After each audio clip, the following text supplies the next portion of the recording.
Olá pessoal, tudo bem? Sejam todos muito bem-vindos a mais uma videoaula. Hoje nós vamos estar falando, da aula 4, módulo 6. Hoje nós vamos falar sobre as características gerais das bactérias e algumas infecções bacterianas, as infecções mais comuns que a gente encontra na comunidade, digamos assim. Então vamos começar falando sobre as características gerais das bactérias. As bactérias são organismos, muito simples. O organismo, as células das bactérias, elas são extremamente simples. São organismos que podem ser encontrados na forma isolada ou em colônias. A maioria são em colônias, Então, você nunca tem uma bactéria crescendo de uma maneira isolada, a não ser que seja uma condição muito crítica e as outras morreram, digamos assim, mas a maioria são em colônias. Elas estão no reino Monera. E devido a elas terem uma estrutura muito simples, elas conseguem sobreviver em quase nós, basicamente todos os ambientes da Terra. Porque a gente já ouviu falar até em bactérias que sobrevivem no gelo, então basicamente todos os ambientes da Terra. Então, podem ser encontradas no ar, no solo, na água, vulcão, mar profundo, fontes quentes, gelo, sal, pele. Então, elas têm um hábitat muito grande, tá? As bactérias. Então, vamos falar um pouco sobre a morfologia. Aqui nós vamos falar em formas e arranjos bacterianos. As formas que a gente tem, as primeiras formas que a gente tem são esféricas. Forma esférica. Dentro da forma esférica, nós temos esses arranjos aqui. Então, nós temos o coccus, que é como se fosse uma única esfera. Streptococcus, que são, digamos assim, várias esferas formando algo tipo um cordão. Diplococcus, que são 2 cocos. Sarcina, que são 4 cocos. Tem também esse Staphylococcus, que é o que a gente chama de cacho de uva. A forma que a gente tem é o bastonete ou bacilo. Então, lembrando, a gente falou da forma de esféricas, com vários arranjos lá dentro da forma esférica. Agora, a gente está falando de forma bastonete ou bacilo. Eu prefiro falar bacilo. São células cilíndricas, que tem a forma de um bastão, por isso que é chamado de bastonete. Então, aqui dentro dos bacilos, a gente tem 2 arranjos. A gente tem em cadeias, que é chamado de streptobacilos, e a gente tem aos pares, diplobacilos. Outra forma que a gente tem é espiraladas, onde a gente tem o espirilo, que é esse formato aqui, e a espiroqueta, certo? A gente tem também formas de transição. Formas de transição são formas que não estão nem totalmente desenvolvidas e nem, digamos assim, são formas nem imaturas e nem maturas, estão em transição de uma etapa para outra. Então, a gente pode ter aqui vibrião, flagelado, o esporo, que a gente vai falar, uma forma de resistência, cocobacilos, que ela está se desenvolvendo ainda, ok? Então, lembrando, forma cocos, são esféricas. A gente tem vários arranjos, streptococcus, estafilococcus, coco, diplococo. Forma bacilo, onde a gente tem arranjo de streptobacilo e diplobacilo. E formas espiraladas, arranjos de espirilos e espiroquetas. A gente vai falar um pouco sobre as estruturas da célula bacteriana. A gente tem estruturas fundamentais e estruturas acessórias. Então, as estruturas são divididas em fundamentais e acessórias. Aqui elas são chamadas fundamentais porque elas são fundamentais para a vida da célula, viabilidade da célula. Aqui elas são chamadas acessórias porque elas vão conferir à bactéria características adicionais. Então, nas estruturas fundamentais, a gente tem parede celular, membrana celular, ribossomo e genoma. Nas acessórias, a gente tem flagelo, pile, cápsula, grânulo de inclusão, plasmídio, endosporos. Então, a gente vai falar alguns aqui. Vamos falar um pouco sobre as estruturas externas.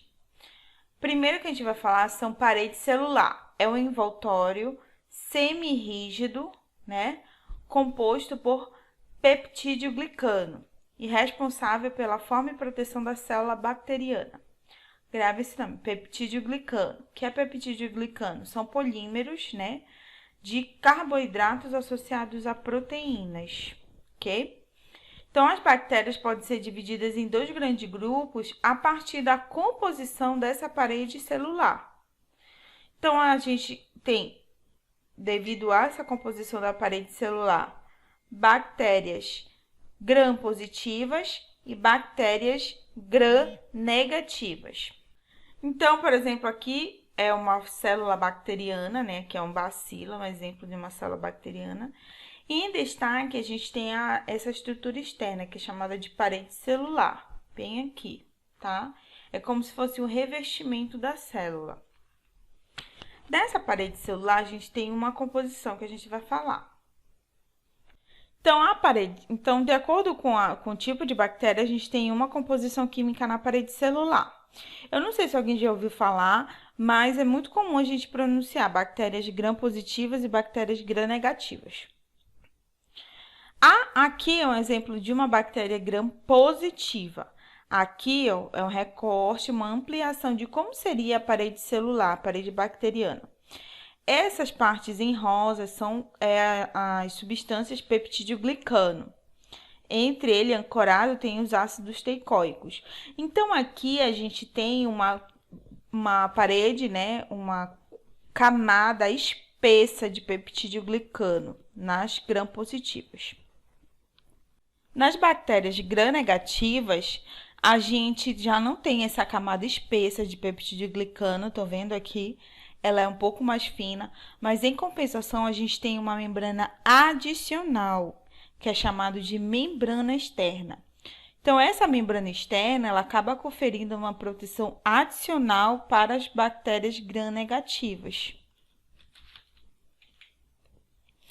Vamos falar um pouco sobre membrana plasmática. Não é a mesma coisa da membrana externa, tá, gente? Que é característica apenas da gram-negativa.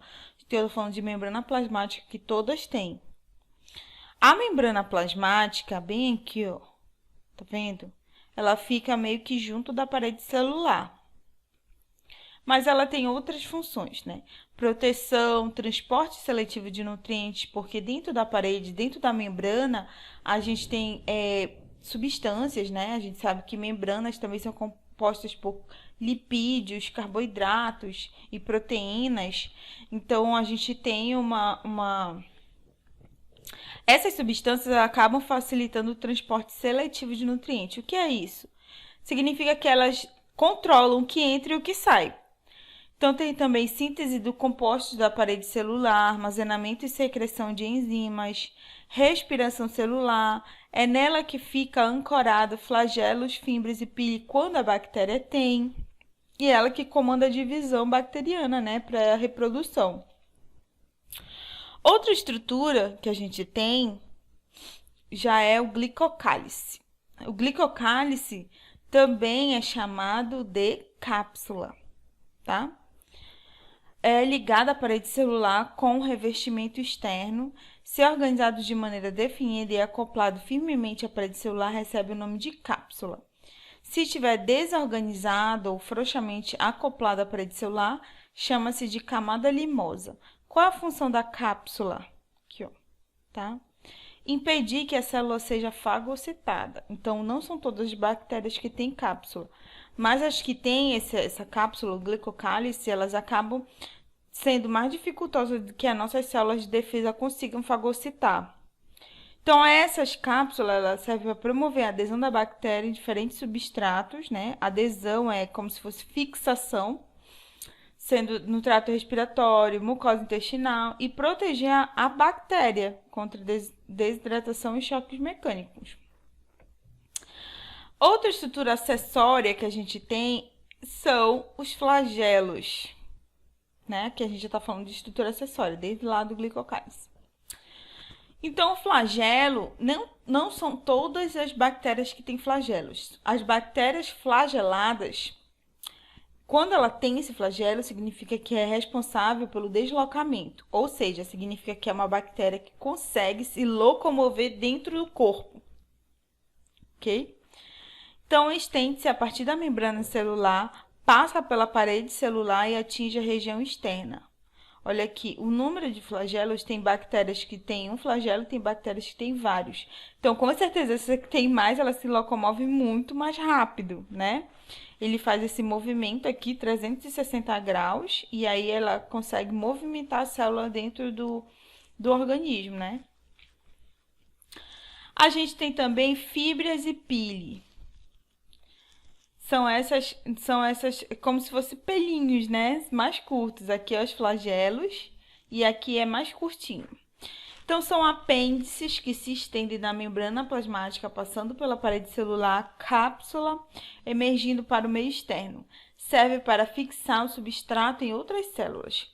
Quando a gente tem uma função sexual, a gente tem o pili, né? O pili é como se fosse a fímbria também, só que ele está mais relacionado com a formação de uma ponte. Para que isso? Para transferência de informação genética. Quando a gente falar o módulo de farmacologia, a gente vai entender mais que momento que o pili pode ser até perigoso para nós, digamos, se a gente for hospedeiro da bactéria, tá? Então, pili é transferência genética e informações, né, e sexual, tá? Função sexual e transferência de informação genética. Fímbrias, para que serve? Para adesão das células. Flagelo, para movimentação, locomoção da célula bacteriana. Lembra que eu falei para vocês do endosporo, né? Endosporo, na verdade, é uma estrutura única que algumas bactérias desenvolvem, que são estruturas de resistência. Então, quando as bactérias elas conseguem esporular, é porque elas formam endosporos, formam esporos, ok? Ela faz isso para garantir o seu material genético. Então, o esporo ele consegue suspender completamente sua atividade metabólica, sobrevivendo a diversas situações adversas por muitos anos. Então, ele não está vivo e nem está morto. Ele está como se fosse latente. Por isso que é uma estrutura de resistência. Aqui, ó, mostrando como forma o endosporo. Então, essa estrutura ela fica ali para tentar sobreviver até o momento que ela chega no organismo. Então, um exemplo de uma bactéria que consegue desenvolver endosporos é o Clostridium botulinum. A gente vai falar um pouco ainda. Então, outro exemplo de estrutura interna é o citoplasma. No citoplasma, a gente tem outro nome, que muitas vezes as pessoas falam, são citosol também. Então, lá no citoplasma, a gente encontra água, substâncias dissolvidas, substâncias em suspensão, como proteínas, carboidratos e lipídios. Lá é como se fosse a grande fábrica, onde está a maioria das organelas. Então, tem ribossomos, que é a principal organela da bactéria, né, que é para a produção de proteínas, plasmídios e o cromossomo, que é onde está toda a informação genética da bactéria, certo? Tá tudo aqui, ó. Os ribossomos, eles são responsáveis pela síntese proteica, ou seja, são necessários para a produção de proteínas. Para que a gente produz proteína? A gente não, no caso a bactéria. Para que ela consiga crescer, se desenvolver e multiplicar. O DNA em nucleoide, né? O genoma. Armazenamento do cromossomo do DNA bacteriano necessários à sobrevivência e replicação. Plasmídio, DNA extracromossômico, né? O plasmídio, quando a bactéria ela tem um plasmídio, significa que é um DNA que não é do genoma, é extracromossômico, ou seja, é um adicional. Não se conecta ao cromossomo principal. São genes responsáveis por resistência e síntese de toxinas. Então, existem bactérias que têm a capacidade de resistir, criar forma de resistência e produzir toxinas, causando intoxicação no organismo que ela está parasitando. Quanto à classificação, a gente tem bactérias aeróbias, que realizam a respiração celular, né? Necessitam de oxigênio no ambiente para sobreviver. E a gente tem bactérias anaeróbias, que elas realizam fermentação, certo? Então, aqui tem exemplos de bactérias, né? Pseudomonas aeróbias e Clostridium tetani e Escherichia coli, que são anaeróbias. Então, quanto à reprodução, a maioria se reproduz de forma assexuada, ou seja, não precisa do gameta masculino e feminino para que ocorra. A maioria faz por divisão binária, elas só se dividem o material genético aqui e elas dividem o cromossomo e formam duas bactérias novas. Por isso que elas se multiplicam muito rápido. Então, sexuadamente é quando se tem a troca do material genético, né? Conjugação, transformação, transdução. Então, vamos começar falando um pouquinho sobre infecções bacterianas. Algumas, tá? Porque eu não vou falar todas, porque a gente tem 1 milhão de infecções bacterianas. Então, vamos falar só algumas, as principais. As principais infecções bacterianas, elas estão relacionadas, né, a bactérias que podem parasitar o nosso corpo ou que podem residir no nosso corpo. Porque lembra que nós temos bactérias fazendo parte da nossa microbiota. Já falamos sobre a microbiota, o que é a microbiota, qual a importância da microbiota. Mas isso não quer dizer que ela é inofensiva, totalmente inofensiva. Se a gente tiver um desequilíbrio dentro da nossa microbiota, uma pode vir a causar um tipo de infecção bacteriana. Então, por exemplo, aqui são gêneros que a gente tem na pele, olha, no trato respiratório, trato digestivo, cavidade oral, trato urogenital. Então, a gente é totalmente povoada, né, por bactérias e outros micro-organismos. Então, só que quando a gente tem um desequilíbrio, a gente pode ter uma infecção. Um exemplo é infecção cutânea. Infecção cutânea geralmente é causada por bactérias que residem na nossa pele, principalmente do grupo Staphylococcus. Então, a gente tem bastante Staphylococcus epidermidis dentro da nossa pele.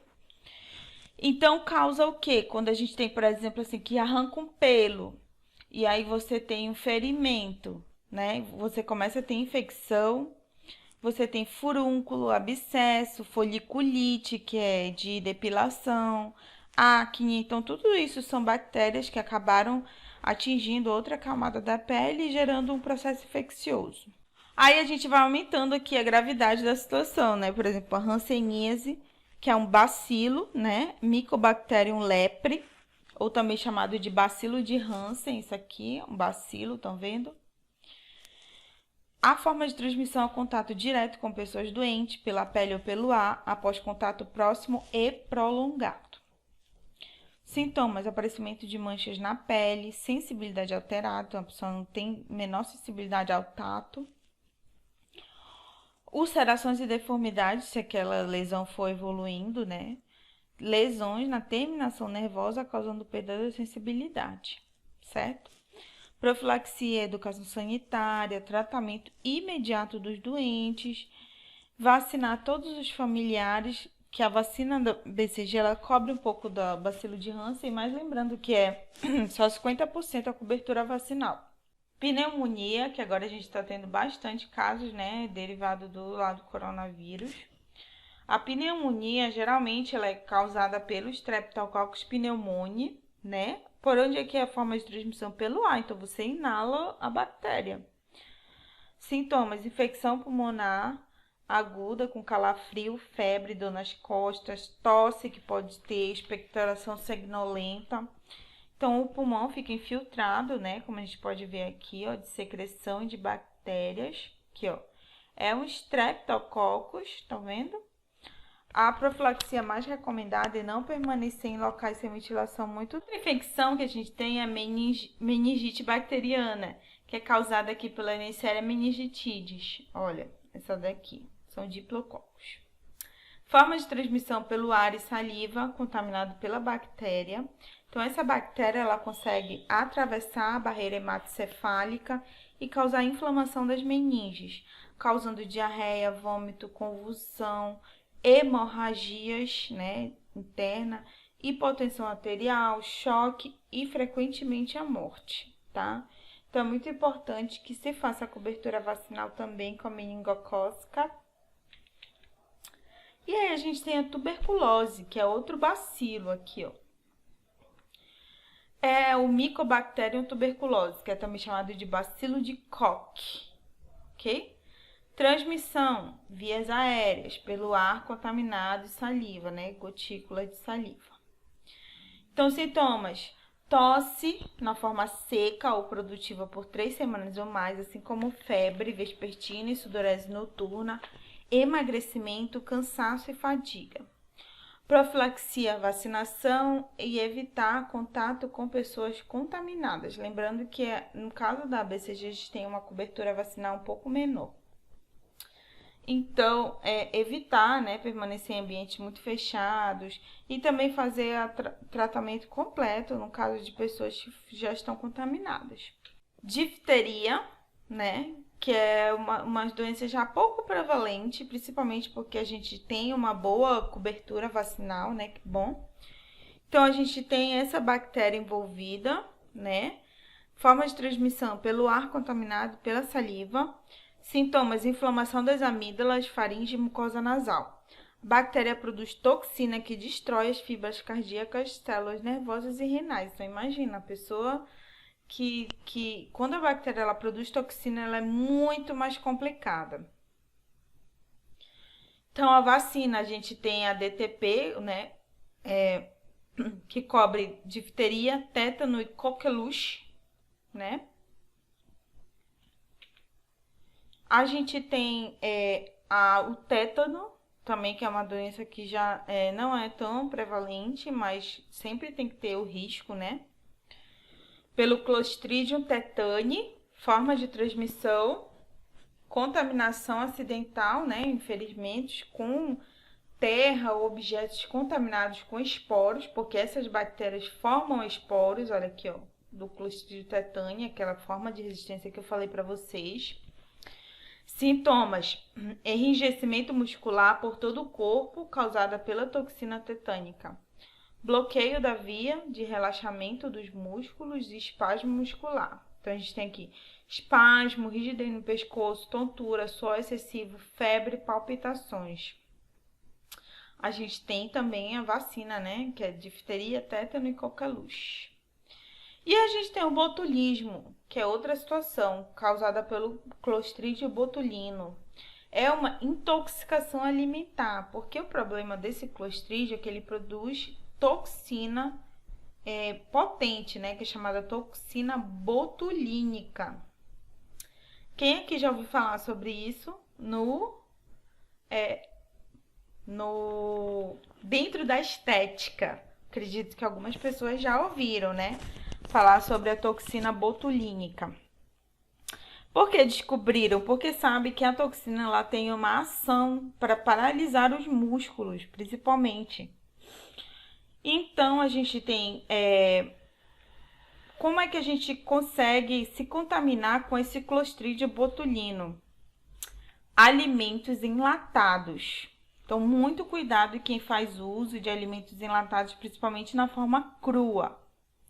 Se você vê embalagens estufadas ou amassadas, o ideal é que você não compre, não consuma, porque pode ser que esteja contaminando, e geralmente são Clostridium botulino que está proliferando ali, e eles produzem essa toxina, né? Essa toxina ela pode causar uma série de problemas na gente. Distúrbio visual, dificuldade em falar, incapacidade de deglutir e a morte por paralisia respiratória, por parada cardiorrespiratória. Por quê? Porque paralisa os músculos, né, do coração e os músculos envolvidos na respiração. Então, não consumir produtos enlatados que apresentem aspectos anormais. A gente tem diarreias bacterianas, e aqui a gente já tem vários gêneros envolvidos. bactérias do gênero Shigella, Salmonella, Enterobacter, Klebsiella e Escherichia coli. Todas essas são chamadas de enterobactérias, principalmente a Escherichia coli, que é na nossa microbiota. Essas daqui, Salmonella e Shigella, elas já não fazem parte da nossa microbiota, tá bom? Como é que a gente se contamina? Água e alimentos contaminados com as fezes dos doentes. Sintoma: infecção intestinal, dores abdominais, diarreia sanguinolenta e vômito. Professora, mas como assim água e alimento contaminado com a fezes? É porque a pessoa vai no banheiro, a pessoa que manipulou o alimento, e não higieniza as mãos corretamente, entendeu? E aí contamina os alimentos e água. Então tem que ter educação sanitária e saneamento básico. Leptospirose é uma outra bactéria, ó, é uma espiroqueta, tô vendo aqui. Leptospira interrogans.